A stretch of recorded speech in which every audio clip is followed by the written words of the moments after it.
Good evening, Don't Unfriend Me Nation, and Merry Christmas. I hope you had a fantastic day, lots of food, bountiful experience. There's an armistice treaty when it comes to Democrats and Republicans. They were still out in droves, but I kind of stopped trading salvos for a day and decided to go ahead and just enjoy good friends in the Christmas spirit. I hope you did the same. Tonight, what are we talking about? Well, that giant bill that is looming, the $1.7 trillion, there was a little piece of legislation that I'm really surprised people who challenged the 2020 election haven't been freaking out, because I guess all the Qers and all the people who do the conspiracy sites haven't grabbed a hold of this. They've been too busy chewing on other things to actually notice. So I'm going to cover it tonight and tell you a little bit about what it's about, why it is constitutional, and why this whole thing is a big mess. Folks, I will be right back in 30 seconds.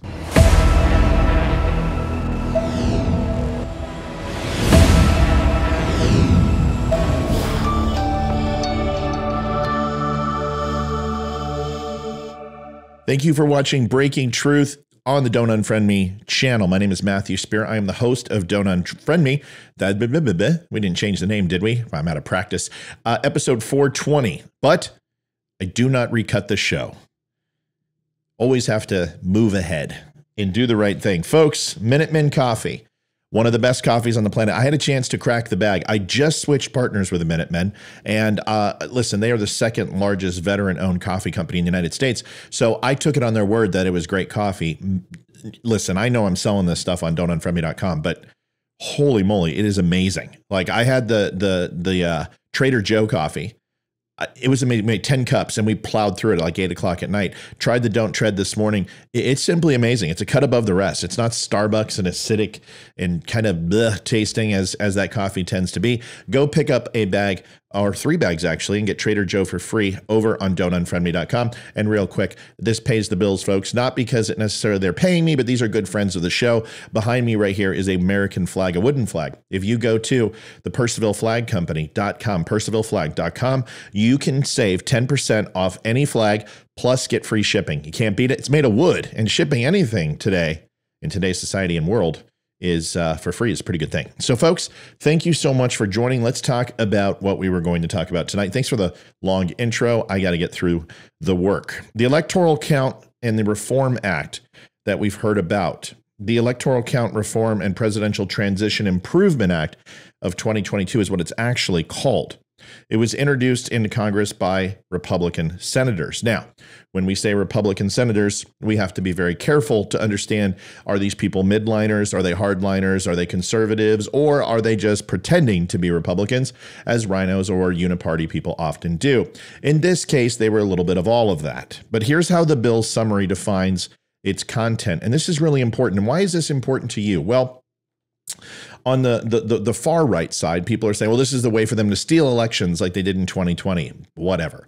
Democrats are saying we need this to have free and fair elections. Well, guess what? Neither are true. Nobody's trying to steal an election from this. What they're trying to do is show the provisions in something that was ratified in 1804 that doesn't necessarily have the language, as there are many different states with many different rules on how they handle state and local elections versus federal elections. And helping closing the gap in this language is important. It's already been ratified. So the constitutionalists who are saying, oh, well, we have to go back to the Constitution, what it said. Well, it never said Mike Pence could go ahead and overturn the election, never said that, and either did the Reform Act in 1804. And certainly doesn't say that now, and I'll go through that. And it revises the process of casting and counting the electoral vote specifically for only presidential elections, as that's the only time we use the electoral vote. The bill also revises provisions related to the presidential transition process, which is also important. The bill specifies that the choice of electors must, and when I say must, I mean must, occur in accordance with the laws of the state enacted prior to Election Day. Additionally, the bill identifies each state's governor, unless otherwise identified in the laws of the Constitution of the state, in effect on Election Day, as responsible for submitting the certificate of ascertainment identifying the state's electors. Further, the bill provides the expedited easy for spit it out, Junior. Wow. Let's try that again. Further, the bill provides for expedited judicial review. You say that 3 times real fast.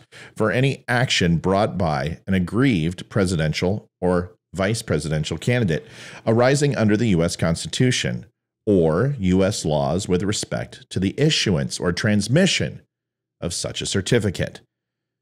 Doesn't sound like it's a lot less confusing. We'll get to it. The bill revises the framework for the joint session of Congress to count electoral votes and makes a formal declaration of which candidate has been elected president and vice president. Among other changes, the bill specifies that the role of the vice president during the joint session shall be ministerial in nature and more ceremonial. And it raises the objection threshold in Congress to at least 1/5 of the duly chosen and sworn members of both the House of Representatives and the Senate. The bill also revises the presidential transition process, including it allows more than one candidate to receive federal transition resources under certain circumstances, and 2, require additional reporting by the General Services Administration. Now, what is this additional funding and sourcing? Well, if you remember the office of the president-elect Joe Biden, when he went ahead and put up a pop tent, and it was actually a building across the street from the White House, and demanded money and funding so he could get started. Well, this actually moves that funding right after the election is called. Within a week's time, can go ahead and submit for funding to open up the president-elect's office. My personal opinion is it's a horrible idea. You're not in office until you're sworn in. You should do no work for the government in any way, shape, or form. Now, if you want to go to a ball or do a fundraiser or something to that effect, or go visit an alien state because of a tornado or a hurricane, that's completely different. But if you want to dictate policy out of your office, it really is unconstitutional. And I hope that SCOTUS picks this up and takes out some of this provision, because if there's one thing that does not fit within the Constitution, it's certainly this. But the bill is neither Republican nor Democrat, if you really want to be honest, and I'm hard-pressed to see anything in its provisions that would prove objectionable to either Republicans nor Democrats, unless it's the people who says, oh, the election was stolen, and they object to anything. That doesn't mean that Republicans are going to win. And just like Democrats, if it's Hillary, also believe that everything's objectionable unless their candidate wins, and those people you couldn't please half the time and second time to the other. So why do Democrats despise the electoral system, though, and always use the past to justify their repugnant attitude towards it? Because if they're trying so hard to embrace the Electoral College and make sure the process is smooth, well, don't they want to abolish it? Are they admitting it actually works if these slight changes take effect? Well, of course they won't. But if you look back all the way to 1960, that presidential election, and only that one, was the only close race compared to the 1888 presidential election, and that was the closest of all time in U.S. history. It was also one of the most unique elections in U.S. history, since it featured a sitting president, Grover Cleveland, who was defeated by Benjamin Harrison, but who would go on to win re-election to a non-consecutive term 4 years later, when Harrison lost his bid for re-election to Cleveland. Confused? Good, you should be. In the 1888 presidential election, Harrison beat Cleveland by a mere 100,000 votes, which doesn't clear anything up and makes it even harder to discern. But out of a total of about 11 million votes cast, 100,000 is insane. Harrison, however, won more states, including most of Northeast and almost all of the Midwest. And the questionnaire is correct. 12 years previously, the people who actually challenged this, in 1876, Democrat Samuel Tilden beat Rutherford B. Hayes by more than 250,000 popular votes, but lost the electoral vote by a single vote, 185 to 184. But the results of that election were arguably more hotly contested than in any other election before or since, and that includes the 2000 presidential election, but probably not the 2020. There were 20 disputed electoral votes that ultimately all went to Hayes, ensuring him the victory. And some scholars believe that a secret backroom compromise was reached between the parties, whereby the Republicans were given the White House in exchange for ending post-Civil War Reconstruction in the South. That was owned by the Democrats, too, no matter what they say. The reason why Democrats didn't call for an end of the Electoral College in 1888 were they won the popular vote and lost the electoral vote is simple.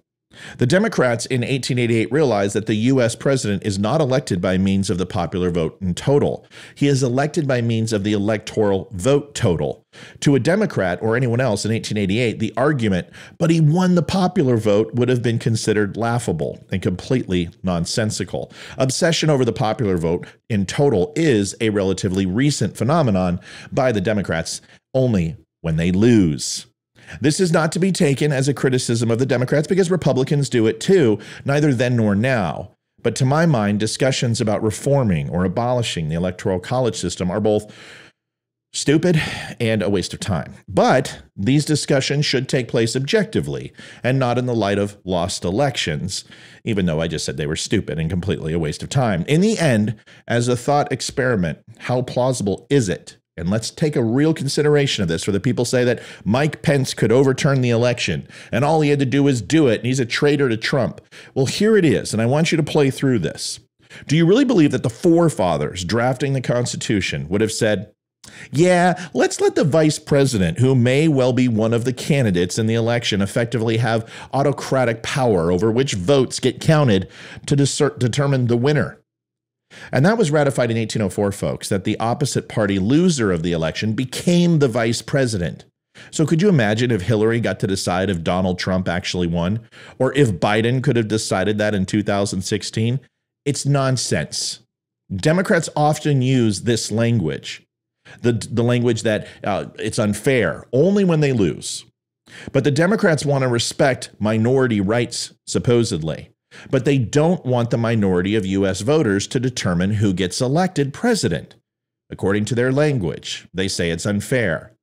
So if you break that down very slowly, they're not for minority rights at all. If they feel the minority voice should have no merit in deciding an election, which it often does, it seems a tad ironic. But so do most things that the Democrats say they do for minorities and wind up doing nothing. Just look at the last 60 years and the 16 out of the 17 most violent cities in America and the 32 out of 35 most violent cities in America are all ran by, you guessed it, Democrats. Folks, thanks for watching tonight. I appreciate it. It's good to be back, and I hope you have a wonderful New Year, a wonderful Christmas. We are live at 8:30, Monday, Wednesday, Friday. We are live tonight. Stop by Facebook, Twitter, wherever. Just stop on by at The DUM Show, and you can come and watch us live. And we do a recorded show Monday through Friday on most weeks, 4 or 5 shows a week that you can see. Those usually drop between 7 and 7:30. Once again, my name is Matthew Spear. Thanks for stopping by. Veteran Crisis Hotline, we go out the same way every night, 1-800-273-8255, press 1, or you can press 988 on your phone. 22 veterans commit suicide a day. It's way too many. Please provide this number to a veteran. They need a battle buddy, a swim buddy, and now they need anybody. Anybody is you. If you don't mind, please share this number. It's free of charge. It'll never be reported to their duty station. And if you are not a veteran, that's fine. You can also call and you'll never be turned away. Folks, Matthew Spear from Don't Unfriend Me. I will see you next time with a new show. Same bat time, same bat channel. God bless and good night.